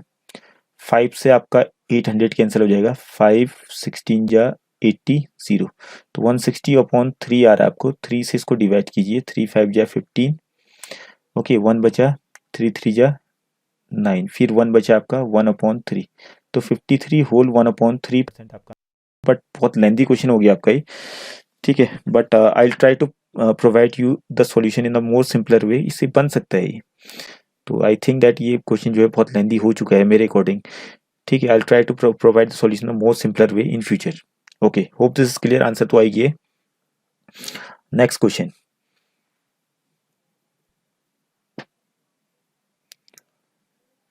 Mohan invested sum of rupees 12,500 at 12% per annum compound interest. He received an amount of 15,680 in x year. Then find the value of x. तो सिंपल सा क्वेश्चन आपका ये। तो खैर एक 32 क्वेश्चन थोड़ा सा लेंथी है, बाकी सारे क्वेश्चन वैसे नॉर्मल ही हैं। तो आपका देखिए, इन्वेस्ट किया इसने 12,500, रेट ऑफ इंटरेस्ट भी गिवन है पर एनम के हिसाब से, उसको अमाउंट मिला 15,680। तो अमाउंट कंपाउंड इंटरेस्ट में फॉर्मूला आपको मालूम है, ए इक्वल टू क्या होता है, फॉर्मूला ऊपर लिख देते हैं। ए इक्वल टू फॉर्मूला है हमारे पास P into 1 plus R upon 100 to the power whole power. ठीक है, अमाउंट कितने हैं, अमाउंट उसका बन गया 15,680 इक्वल टू प्रिंसिपल है आपका 12,500, और इसको थोड़ा आगे लिख देते हैं। 15,680 इक्वल टू प्रिंसिपल था आपका 12,500, 1 प्लस आर है आपका कितना percent, 12%, to the power n की जगह पर आपका x है। अब इसको सॉल्व करना है, 0 से 0 कैंसिल हो गया, ये तो आपने दिमाग में 1568 अपॉन 1250। ठीक है, ये आपका आ गया इक्वल टू, इसको कैंसिल किया 4 से, 4 3 जा 12, 4 से ये भी कैंसिल हो गया, 25 टाइम्स 25 प्लस 3, 28/25। एलसीएम लेने के बाद आ गया आपका to the whole power x। अब देखिए 28 की पावर पे क्या आएगा कि 568 आए, तो 25 का क्यूब तो हो नहीं सकता, x की जगह पे 3 हो नहीं सकता। अब थोड़ा सा दिमाग लगाइए, या तो 2 होगा या 1 होगा, हो सकता है। अगर उसको आप फर्दर काटते हैं, अब देखते हैं कि या 2 आ रहा है या 1 आ रहा है, तो इसको कैंसिल कर देते हैं। बाकी इसको कैंसिल करते हैं हम 2 से, 2 7 जा 4 से तो कैंसिल होने, 2 से 2 7 जा 14, 1 2 8 जा 16, 2 4 जा 8, और ये आपका 2 6 जा 12, 2 2 जा 4, 2 5 जा 10। तो आपको आप फर्दर कैंसिल करने की जरूरत नहीं है, क्योंकि आपको मालूम है 784 जो है किसका स्क्वायर होता है, 28 का, और 625 किसका स्क्वायर होता है, 25 का। दैट मीन्स ये आपका आ जाएगा 28/25 का होल स्क्वायर इक्वल टू 28/25 की होल पावर x। तो x की वैल्यू कितनी आ गई आपकी 2, तो x की वैल्यू 2 आ गई, तो आपका इसका आंसर भी क्या हो जाएगा, D will be the correct answer to this question. Next question, find the compound interest on rupees 1,25,000 for 9 months at 8% per annum compounded quarterly। तो क्वार्टरली कह रहा है, ये बहुत इंपॉर्टेंट है, कंपाउंडेड क्वार्टरली। तो 9 मंथ का मतलब कितने क्वार्टर ईयर्स हो गए, तो 9 मंथ को 3 मंथ्स में डिवाइड कीजिए, तो एक क्वार्टर जो है 3 मंथ का होता है, तो 9 में कितने क्वार्टर आ जाएंगे, 3 3 क्वार्टर, तो 3 क्वार्टर ईयर्स आ गए। और 8% को आप चेंज कर दिए क्वार्टरली में, ये तो एनुअली है 8% पर एनम, ठीक है, तो इसको 4 से डिवाइड कीजिए तो आपका 2% क्वार्टरली आ जाएगा रेट ऑफ इंटरेस्ट, ठीक है। और आपने क्या निकालना है, कंपाउंड इंटरेस्ट, तो ए निकाल दीजिए पहले, ए इक्वल टू कितना आ जाएगा, पी इंटू पी कितना आपका 1,25,000, 1 plus R rate of interest 2 आ गया आपका upon 100 to the whole power 3, 2 से कैंसिल किया 100 को 50 टाइम्स, तो आपका कितना आ जाएगा 125,000 इंटू 50 प्लस 1, 51 अपॉन 50 का whole cube, 51 upon 50 into 51 upon 50 into 51 upon 50,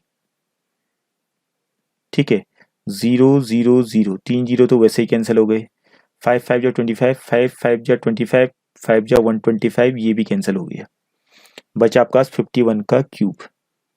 अब 51 का क्यूब निकालना है, तो क्यूब निकालने के लिए यहाँ भी ट्रिक लगेगा आपका, तो अगर जल्दी करना है तो 5 का क्यूब कितना हो गया आपका, 5 का क्यूब होता है 125, 1 का क्यूब 1, 5 का स्क्वायर 25, 25 इंटू 1 25, 1 का स्क्वायर 1, 1 इंटू 5 5, इसका 25 का डबल कीजिए 50, 5 का डबल कीजिए 10।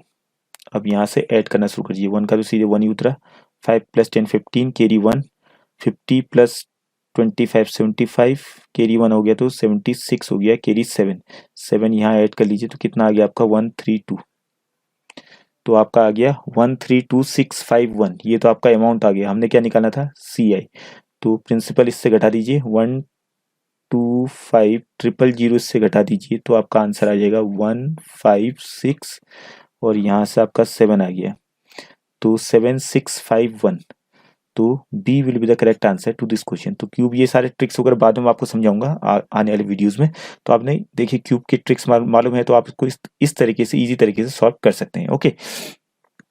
तो नेक्स्ट क्वेश्चन आपका है, pipe A can fill a tank in 12 hours and pipe B can fill a tank in 18 hours. Sorry, can empty. Fill नहीं है, empty है, खाली है। Both pipes are opened at 6 a.m. After some time, pipe B is closed and tank is full at 8 p.m. ठीक है, 6 बजे दोनों pipe खोले जाते हैं और कुछ समय के बाद पाइप बी को बंद कर दिया जाता है और 8 पीएम में जाकर के टैंक फुल हो जाता है। तो हमसे पूछा गया at what time was the pipe be closed. चलो ठीक है, ओके। अब बताइए आप टोटल जो टाइम लगा वो कितना लगा, वो देखिए आप। 6 AM पे स्टार्ट हुआ दोनों, और भले ही बी बीच में बंद हो गया बट 8 PM तक चला ए वाला पाइप तो चला है। तो ए वाला पाइप टोटल कितना टाइम चला, 6 AM से लेके 8 PM में कितने आवर्स हो गए, 14 आवर्स। ठीक है, अब चलो पाइप ए जो है 1 घंटे में पाइप ए भरेगा 1/12 पार्ट, ए जो है 1/12 पार्ट भरेगा 1 घंटे में, और बी जो है खाली करेगा 1/18, क्योंकि 18 घंटे में खाली करेगा, तो 1 घंटे में कितना खाली करेगा बी, 1/18। ठीक है, अब ए ने जो है, ए कितने घंटे चला पूरा, ए पूरा चला 14 घंटे, तो 14 घंटे में कितना भरा उसने, 14/12 पार्ट, ज्यादा ही भर दिया, टैंक से पूरा ज्यादा भरा, बट इसने खाली भी किया। तो अब ये कितने घंटे चला ये हमें मालूम नहीं है, तो मान लेते हैं ये x घंटे चला, तो x घंटे में इसने भरा x/18, क्योंकि b जो है बीच में बंद हो गया था, तो मान लेते हैं शुरू होने के बाद ये x घंटे तक चला, तो x घंटे में इसने कितना खाली किया, x/18 पार्ट। अब दोनों को 14/12 माइनस x/18 इसने एम्प्टी किया, तो तभी माइनस लिख दिया हमने, इक्वल टू इन्होंने दोनों ने मिलकर भरा एक टैंक को। अब इसको सॉल्व कर लीजिए आप। ठीक है, इसको सॉल्व करेंगे तो 18 और 12 का एलसीएम, तो 18 ये इसको और काट दीजिए, सिंपल हो जाएगा, 2 6 जा 12, 2 7 जा 14। अब एलसीएम निकालना इजी हो जाएगा आपके लिए। ठीक है, 18 एलसीएम हो गया, 6 3 जा 21, x इक्वल टू 1, तो इसको सॉल्व कर लीजिए आप, तो कितना आएगा 21 माइनस x इक्वल टू 18। ठीक है, तो x की वैल्यू कितनी आ जाएगी आपकी 3, तो x 3 आ गया, मीन्स 3 घंटे बाद जो है 3 घंटे तक चला b, और स्टार्ट कितने बजे होता है 6 AM में, तो 6 AM से 3 घंटे आगे चलिए, 6 7 8 9, तो ये 9 AM में जाके बंद हुआ होगा। एक बार दोबारा चेक कर लेते हैं, यहाँ पे कैलकुलेशन कहीं पे कोई मिस्टेक तो नहीं हो रही है। 14/12 को काटने पे 2 7 12, 2 6 2 7 14, 2 6 12 माइनस x/18 इक्वल टू 1 बिल्कुल सही है। और यहाँ से 6 3 18, 7 3 21 minus x equal to 1। Okay, it is correct. तो आप यहाँ से आपका आंसर कितना आ गया 9 AM। अब अगला क्वेश्चन चलते हैं। A car covers 300 kilometers at constant speed. If the speed was 10 kilometer per hour more, it would have 1 hour less to travel the same distance. Find the speed of the car. तो speed of the car निकालनी है, तो ये answer से बन जाएगा आपका। ठीक है, ऑप्शन से बन जाएगा। मान लेते हैं अगर 60 किलोमीटर पर आवर कार की स्पीड है, ठीक है, तो टाइम के लिए फॉर्मूला क्या होता है, डिस्टेंस अपॉन स्पीड, और डिस्टेंस आपका 300 किलोमीटर है, ठीक है, और स्पीड अगर हमने 60 मानी तो टाइम लगा इसको, अगर वो 60 किलोमीटर पर आवर की स्पीड से चलता है और 300 किलोमीटर डिस्टेंस कवर करनी, तो कितना टाइम लगेगा 60 300 डिवाइडेड बाई 60, तो 5 घंटे लग रहे हैं। अब क्वेश्चन कर रहा है if the speed was 10 kilometre per hour more, अगर स्पीड 10 किलोमीटर ज़्यादा होती तो इसको 1 घंटा कम लगता। तो चलो ले लेते हैं फिर। अब दूसरा टाइम निकालते हैं हम। स्पीड जब 10 घंटा और बढ़ा देते हैं, इसकी स्पीड 10 किलोमीटर पर आवर और बढ़ा देते हैं, तो 60 किलोमीटर पर आवर इसकी स्पीड हमने मानी है, तो 10 अगर इसमें बढ़ाएंगे तो 70 हो गई। डिस्टेंस तो वही है, डिस्टेंस 300/70। अब इन दोनों को काट के जो आएगा, ठीक है, 4 पॉइंट समथिंग आ रही है, और जो 5 में से 4 पॉइंट समथिंग को घटाऊंगा तो 1 के बराबर तो आएगा नहीं, तो ये आंसर हो नहीं सकता है।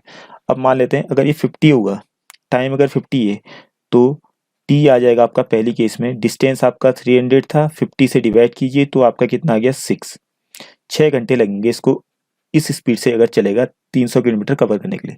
अगर इसकी स्पीड 10 बढ़ा दी जाए तो ये इसकी स्पीड हो जाएगी 60। अब 60 से डिवाइड कीजिए 300 को, तो कितना आ रहा है 5, तो टाइम आ रहा है 5 आवर्स। दैट मीन्स इस केस में इससे इसको 1 घंटा कम लग रहा है, तो ये क्वेश्चन यहाँ पे सेटिस्फाई हो रहा है। अगर 10 घंटा बढ़ाएंगे तो स्पीड मतलब इसको 1 घंटा कम टाइम लगेगा सेम डिस्टेंस को ट्रेवल करने पे, तो बी आपका आंसर हो जाएगा। Hope this is clear.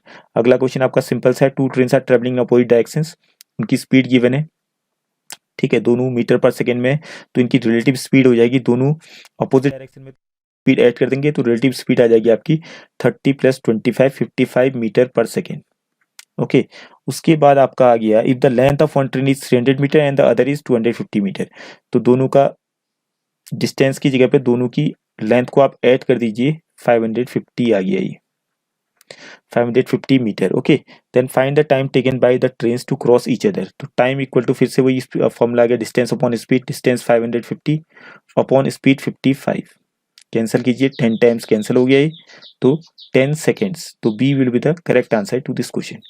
Next question, question number 38. The sum of the digits of a two-digit number is 9. If 27 is subtracted from the number, that the digits get reversed. तो ये आपने option से बनने वाला direct question है। चलो मान लेते हैं पहला अगर नंबर 81 है, इसमें से 27 माइनस करेंगे आप, तो कितना आ रहा है 4, और ये आपका 7 में से 2 गया 5। आपको क्वेश्चन कह रहा है कि if 27 is subtracted from the number, चलो पहला कंडीशन भी आपने सेटिस्फाई करना है, the sum of the digit should be 9, तो 8 + 1 9 हो ही रहा है, तो 7 + 2 9 ये भी ठीक है, 6 + 3 9 ये भी ठीक है, 6 + 3 9 ये भी, सबके सब पहली कंडीशन को सेटिस्फाई करें। कंडीशन कह रहा है if 27 is subtracted from the number, तो हमने सब्ट्रैक्ट कर लिया पहले ऑप्शन में से 27, तो बन गया 54। अब 81 का जो है नंबर अकॉर्डिंग टू क्वेश्चन कह रहा है कि अगर हम 27 सब्ट्रैक्ट करेंगे तो नंबर के जो डिजिट है वो रिवर्स हो जाएंगे, मीन्स उल्टे हो जाएंगे, 81 का 18 हो जाना चाहिए था, बट यहाँ पे 54 हो रहा है, तो ये ऑप्शन नहीं हो सकता है। अब 72 में से आपने 27 घटाइए, कितना आ रहा है देखिए, चेक कीजिए, 7 + 5 12, 6 में से 2 गया 4, तो 72 का 27 बनना चाहिए था, बट यहाँ 45 बन रहा है, तो ये भी आंसर नहीं हो सकता है। 36 में से 27 सब्ट्रैक्ट कीजिए, तो कितना आ जाएगा आपका 9, तो ये भी हो नहीं सकता है। 63 में से 27 घटाइए, कितना आ रहा है 6, और ये आपका आ गया 3, ठीक है। 63 में से 27 सब्ट्रैक्ट किया तो 36 आ गया, तो 63 का उल्टा हो गया, देखिए आप रिवर्स हो गए इसके डिजिट्स, 36 बन गया, तो यही इसका आंसर हो जाएगा। उसके बाद आपका there are some 4 wheelers and 6 wheelers in a garbage, the total number of wheels of these vehicles is 120 total number of wheels की संख्या हो गई। The number of 4 wheelers is 3/2 times the number of 6 wheelers. तो चलो 4 wheelers और 6 wheelers, तो number of 4 wheelers is कितना times 3/2 times the number of 6 wheelers. तो 6 व्हीलर्स को मान लेते हैं x, तो 4 व्हीलर्स कितने हो जाएंगे 3/2x। ठीक है, अब टोटल नंबर ऑफ व्हील्स हैं आपके 120। तो एक काम कीजिए, और 4 व्हीलर, अगर 4 व्हीलर्स की जो संख्या है वो अपन 3/2x है, तो टोटल नंबर ऑफ व्हील्स इसके पास कितने होंगे इंटू 4 प्लस, और 6 व्हीलर्स टोटल है x, तो इनके पास व्हील्स कितने होंगे इंटू x, इक्वल टू कितना बन गया आपका 120। तो यहाँ से बन गया आपका 2 से कैंसिल हो गया, 4 2 2 जा 4, 6x plus 16x, sorry 6x ही आ रहे हैं यहाँ, प्लस 6x इक्वल टू 120। तो x इक्वल टू 10 आ जाएगा, से 12x इक्वल टू 120, तो x इक्वल टू 10 आ गया। ठीक है, तो 6 wheelers, find the number of 6 wheelers. तो 6 व्हीलर्स कितने माने थे हमने, x माने थे, तो नंबर ऑफ 6 व्हीलर्स कितने होंगे 10। तो D will be the correct answer to this question. Next question आपका, what is the minimum interior angle possible for a regular polygon. तो रेगुलर पॉलीगन के लिए जो number of polygon, sorry number of, ये अलग क्वेश्चन है, minimum interior angle निकालना हमने, सॉरी। तो मिनिमम इंटीरियर एंगल, तो मिनिमम इंटीरियर एंगल तो सिंपल से आपका 60 डिग्री हो जाएगा। ठीक है, क्योंकि इक्विलेटरल ट्राइंगल ही सबसे छोटा पॉलीगन होता है आपका, वो भी रेगुलर पॉलीगन। ठीक है,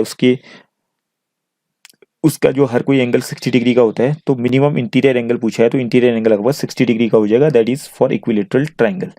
ओके, नेक्स्ट क्वेश्चन आपका, what is the number of diagonals. तो diagonals in a hexagon, hexagon में टोटल साइड्स होते हैं 6, तो फॉर्मूला हो जाएगा इसका n into n minus 1 minus n, number of diagonals find करने के लिए। तो n कितना आपका, n आपके पास है आपका नंबर ऑफ साइड्स कितने हेक्सागन में 6, तो 6 इंटू 6 माइनस 1 5/2 माइनस 6, तो ये आपका कट गया 3 टाइम्स, 3 5 15, 15 माइनस 6 9।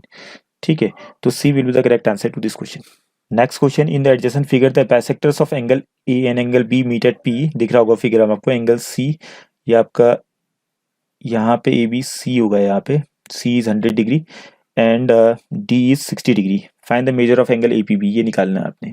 तो मान लेते हैं बाइसेक्टर, तो ये एक्स होगा, तो ये भी एक्स होगा, फिगर पर आप देख लीजिए। एंगल बी भी बाइसेक्ट हो रहा है, तो यहाँ वाई मानेंगे तो दूसरा वाला भी वाई हो जाएगा।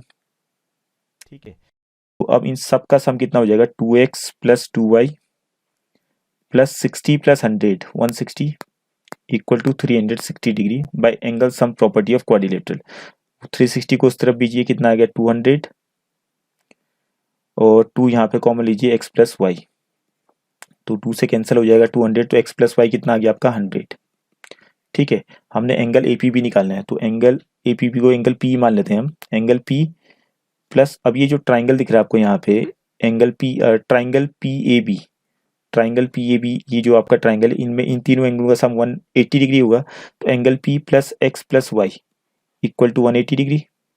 अब एक्स प्लस वाई की वैल्यू हमने ऑलरेडी निकाल रखी इक्वेशन 1 में, एक्स प्लस वाई 100 है, तो angle P plus 100, angle P plus 100 equal to 180 degree.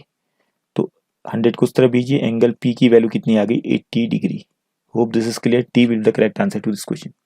Next question, है square and a rectangle perimeter of 40 metre. तो स्क्वायर और रेक्टेंगल दोनों की पेरीमीटर सेम है, the difference between the areas of two figures is 9 square metre. तो what are the possible dimensions of the rectangle.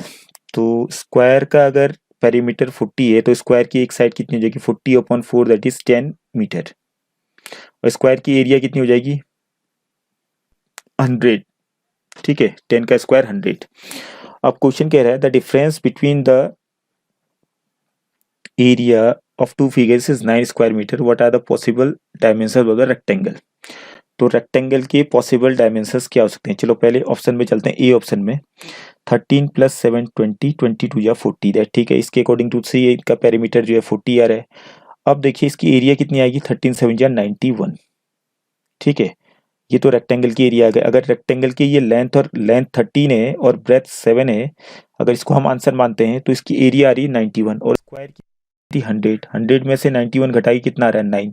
तो क्या condition fulfil हो रहा है यहाँ पे बिल्कुल हो रहा है। सेकेंड पार्ट फुल स्टॉप के बाद पढ़िए, the difference between the area of two figure is 9। तो ठीक है, मतलब दोनों area of square minus area of rectangle कितना आना चाहिए, 9 आना चाहिए, या तो area of rectangle minus area of square या तो 9 है, या area of rectangle minus area of square, उल्टा करके जो भी है वो 9 आना चाहिए। तो यहाँ पे आपका फुलफिल हो रहा है स्टेटमेंट, ठीक है। तो ए ही आपका इसका आंसर हो गया, आपको इसको ज्यादा सॉल्व करने की जरूरत नहीं थी। Next, in a parallelogram ABCD, A B equal to 6 centimetre, B C equal to 6 centimetre, A C equal to 7 centimetre. तो पैरेललोग्राम बना दीजिए एक parallelogram A B C D is a parallelogram, A B equal to 6, B C equal to 5, A C equal to 7, ठीक है। तो find the distance between A B and C D. तो A B and C D के बीच का जो distance है इसको मान लेते हैं एच। तो अब यहाँ पे हीरोन्स फॉर्मूला लगाएंगे आप, पहले ऊपर वाले ट्राइंगल की एरिया निकाल, ए बी सी की, इसका डबल कर देंगे तो इस पैरेललोग्राम की एरिया आ जाएगी, ठीक है।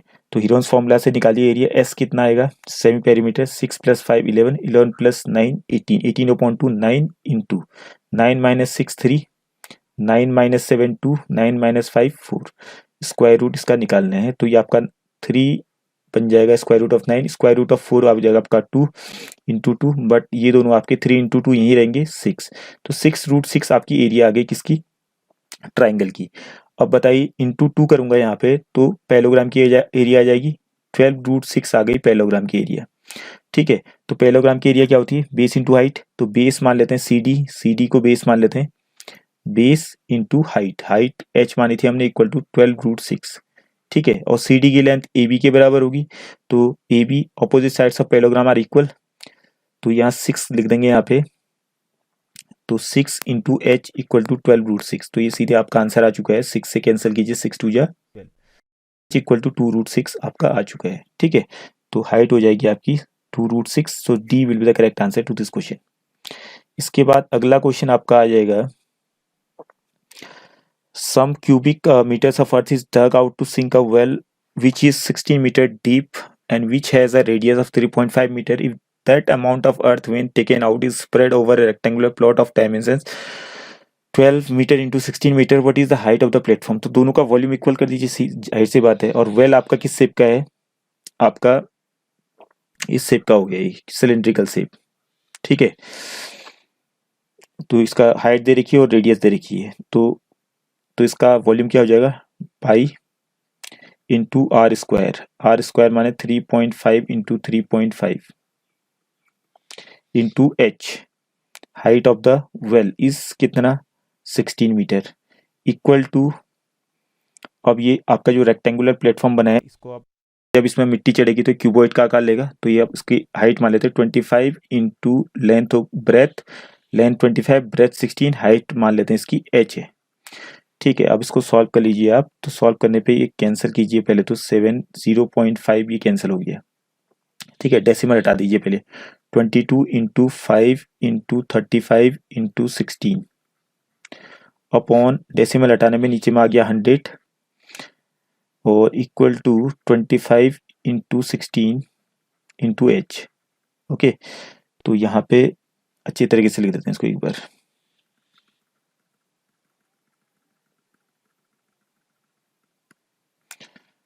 Twenty two into 5 into 35 into 16 upon, decimal हटाने पे आ गया 100 नीचे में, equal to 25 into 16 into H, okay. तो ये काट दीजिए आप 100 को, 5 2 या 10 20 करिए ये, ठीक है। 16 से 16 तो डायरेक्टली करिए, 25 से आप कुछ कैंसिल हो रहा नहीं हो रहा तो 5 से काटिए, 5 5 या 25, 5 7 या 35, ओके। अब यहाँ कितना बचा आपके पास, 22 यहाँ और कैंसिल हो रहा है, 22 और 20, 2 10 या 20, 2 11 या 22, 11 7 या 77, 77 अपॉन 5 इंटू 10 आ जाएगा आपका इसकी वैल्यू, 5 से डिवाइड कीजिए इसको, 5 1 या 5, 2 बचा, 5 5 या 25, 2 बचा, 5 4 या 20, तो h इक्वल टू आप 10 से डिवाइड भी करना है तो 1.54 आ जाएगा आपका, so A will be the correct answer to this question, okay. ये इसका हो गया, ये इसका हो गया, एंड दिस इज ए। अगला question, what is the difference between the total surface area and curve surface area of cylinder whose radius is equal to 10 centimetre. तो टोटल सरफेस आपको मालूम है 2 pi R R plus H of a cylinder minus 2 pi R H करने हैं, ठीक है, 2 pi R H करने हैं। तो 2 पाई आर एच कॉमन लेंगे, 2 पाई आर एच कॉमन लेंगे तो क्या बचेगा आपके पास आर प्लस एच माइनस 1, तो आर प्लस एच माइनस 1 ही बचेगा आपका, ठीक है, 2 pi R R plus H ये बच गया आपका। अब इसमें आपने क्या करना है, find the difference between the total surface area and the curve surface area of a cylinder whose radius is equal to, ज़्यादा बेटर रहेगा इसको इस तरीके से करते हैं।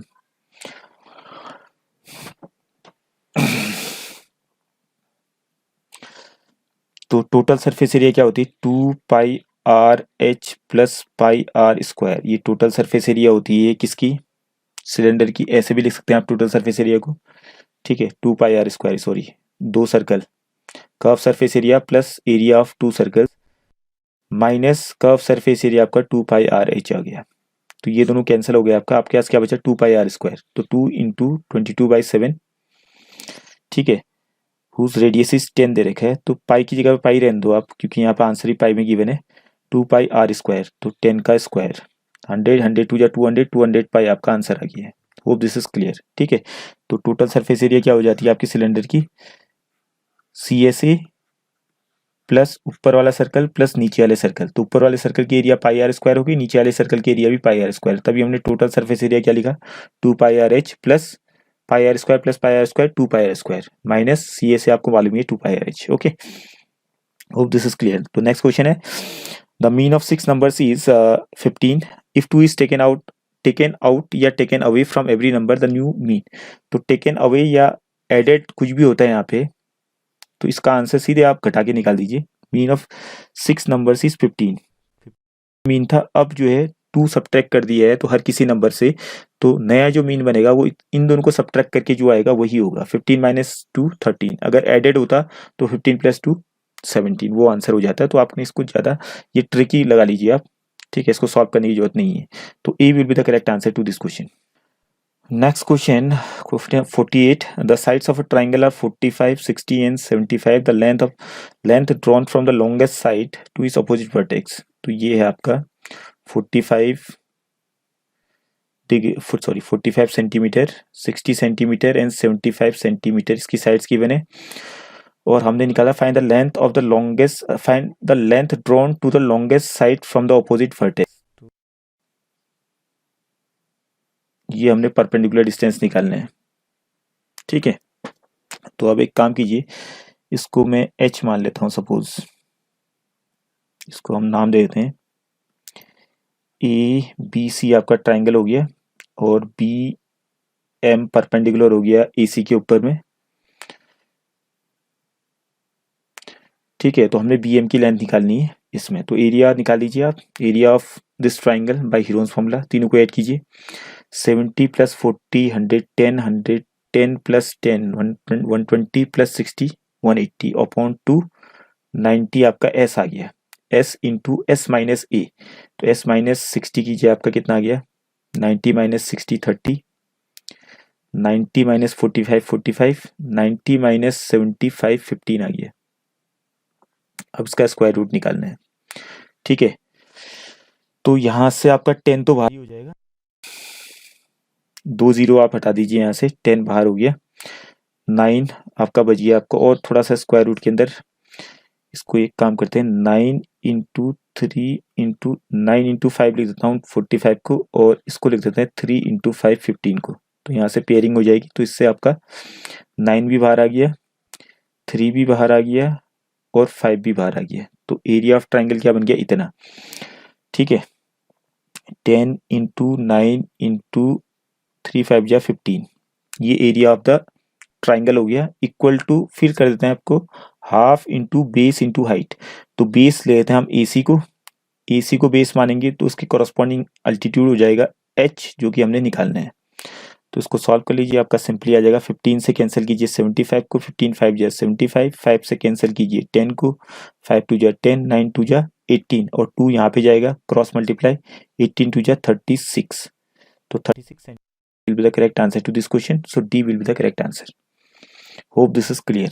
अब नेक्स्ट क्वेश्चन आपका जो गिवन जो आपका फिगर है आपका यहाँ पे y की वैल्यू निकालनी है और यहाँ पे ये दोनों साइड इक्वल देख रहे हैं। देखो PR और RS इक्वल है, ठीक है। यहाँ पे Q है तो PR is equal to RS। तो अगर ये एंगल S जो है 25 डिग्री का है तो यहाँ पे ये वाला एंगल भी 25 डिग्री होगा। Angles opposite to equal sides of an isosceles triangle, ठीक है। और हमने y की वैल्यू निकालते हो, आप एंगल्स हम प्रॉपर्टी लगा लीजिए पूरे बड़े वाले ट्राइंगल में PQS में। तो एंगल P कितना है 60 plus 25 that is 85 degree, plus angle QY था प्लस एंगल S आपका 25 हो गया इक्वल टू 180 डिग्री। तो 85 प्लस 20 110 आ गया, plus y equal to 180 degree. तो y की वैल्यू कितनी आ गई 70, ठीक है। Hope this is clear. A will be the correct answer to this question. उसके बाद नेक्स्ट क्वेश्चन आपका सिलिंड्रिकल टैंक हैज कैपेसिटी इतना, if the diameter of the base is 16 metre, find its depth. तो हाइट निकालनी है हमने इसकी, तो फॉर्मूला लगा दीजिए आप, pi into R square. Diameter 16 है तो रेडियस 8 हो जाएगा, 8 इंटू 8 इंटू एच हमने निकालना है, इक्वल टू हमें गिवन है 5632 वॉल्यूम। ओके 11 से काट देते हैं, ज़्यादा अच्छा रहेगा, या 8 से काट दीजिए, 8 से काट दीजिए। 8 7 जा 56, 0 8 4 जा 32, 8 से और कैंसिल हो रहा है आपका, ये होगा कैंसिल कर लीजिए। 8 8 जा 64, फिर आपका 8 बचा 6 बचा 8 8 जा 64, 88 आ गया। फिर 11 22 से अब डायरेक्ट ही कट जाता है, 22 4 जा। ओके तो h इक्वल टू कितना हो जाएगा, 7 को यहाँ भेजिए क्रॉस मल्टीप्लाई करके, तो 4 7 जा 28, तो 28 metre will be the height या depth of the cylindrical tank. Hope this is clear, ठीक है। कई बच्चों को तो सोचोगे सर ने बहुत तेजी से बता दिया, बट स्पीड आपने यही रखनी है, ठीक है। क्वेश्चंस को जल्दी करने हैं तभी जाके ये चीज़ें हो पाएंगी। तो ये सारे कंसेप्ट वगैरह आने वाले फ्यूचर में मोर वीडियोस अपलोड करूँगा ताकि उसमें अच्छे समझाऊंगा आराम से टॉपिक वाइज, ठीक है। कंसेप्ट क्लियर होते हैं तो आपके सारी चीज़ें नॉर्मली ईजी तरीके से कैलकुलेट हो जाती हैं, ठीक है। So please like the video, share the video. Thank you for watching the channel, या मेरी वीडियो पे आने के लिए आपका बहुत बहुत धन्यवाद।